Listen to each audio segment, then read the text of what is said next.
আমি ছোট একটা আমার জীবনের কাহিনী আপনাদের সামনে তুলে ধরতে চাই কলিজার ভাই। আসলেই বাবা মা হচ্ছে শ্রেষ্ঠ একটা নিয়ামত। আর সেই নিয়ামত যদি আমাদের মাথার উপরে হাত দিয়ে বলে যে টেনশনের দরকার নাই বাবা, এগো যাও, আমরা আছি, তাহলে আমি মনে করি টেনশন করার কোনো প্রয়োজন মনে হয় না। কিন্তু সেই বাবা মা যখন অসুস্থ হয়, ডাক্তারের প্রয়োজন হয়, ওষুধের প্রয়োজন হয়, তখন কিন্তু দেখেন সেই বাবা মাকে আমরা অবহেলা করি। না নিয়ে যাচ্ছি ডাক্তারের কাছে, না দিচ্ছি কয় টাকার ওষুধ কিনে, না দিচ্ছি তাদেরকে এক মুঠো ভাত খেতে। আসলেই সব বাবা মা এক না, সব সন্তানও এক না। সন্তান 5টা থাকলেই যে 5টা একরকম হবে সেটাও না।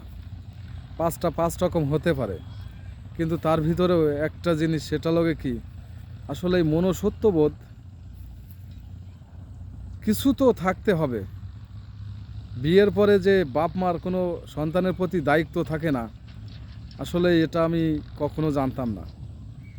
যে একটা সন্তান লালন পালন করে তাকে বিয়ে দেওয়ার পর আর বাবা মার কোনো দায়িত্ব থাকে না, বাবা মার খেয়ালই করে না। এটা কি বোর চাপে হয়?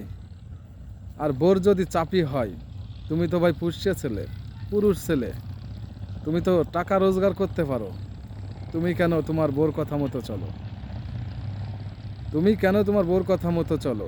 বাবা মাটা তো তোমার বোর তো বাবা মা না।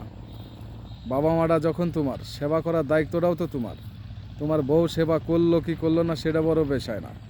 বিষয়টা হচ্ছে তুমি কতটুকু কেয়ার করলে বাপ মাকে, এটাই বড় বিষয়। তার কারণ তারা জন্ম দিছে, লালন পালন করেছে, বড় করেছে, মানুষ করেছে, হয়তো অনেকের বিদেশ পাঠাইছে, বিদেশে যে টাকাও কামাই করতেছেন, কিন্তু বাপ মার অ্যাকাউন্টে কোনো দিন দিচ্ছেন না।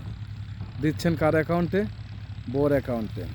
আবার যদিও বাবা মার অ্যাকাউন্টে দিয়ে থাকেন, বউরে বলে দিচ্ছেন যে এত টাকা ঢুকিছে, মাকে নিয়ে যায় ব্যাংকে থেকে টাকাটা তুলে নিয়ে নাও। মা তো বাধ্যতা, সন্তান যখন ফোন দিচ্ছে, মা তোমার অ্যাকাউন্টে টাকা ঢুকছে, টাকাটা উঠে বউরে দিয়ে দাও, তখন তো ঠিকই মা টাকাটা উঠে বাধ্যতা দিয়ে দিতে হচ্ছে। কিন্তু আসলেই ওই বউ তখন বলে না যে মা তুমি এই জায়গার থেকে 1000 টাকা নাও বা 500 টাকা নাও, নিয়ে তোমার ওষুধ পানি যদি কিছু পরানে চাই তুমি কেন। এই জিনিসটা কেউ বলে না। আসলেই কি এটা ছেলের ব্যর্থতা না ছেলের বোর ব্যর্থতা? আপনাদের কাছে এই প্রশ্নগুলো থাকলো ভাই। আসলেই আমার জীবনে এ ধরনের, আমরা 5 ভাই, একটা বোন। বোনটা ভালো আলহামদুলিল্লাহ, কিন্তু 5টা ভাইকে আমি টানতে টানতে আজ আমি মনে করেন যে হতাশ। তার অনেকেই বিদেশ আছে, কিন্তু আমাকে আর কেউ টেক কেয়ার করে না, এখন তাদের আর আমাকে প্রয়োজন নাই। যাই হোক, আমি তাদের জন্য দোয়া করি, তারা যেন ভালো থাকে, সুস্থ থাকে। আল্লাহ হাফেজ।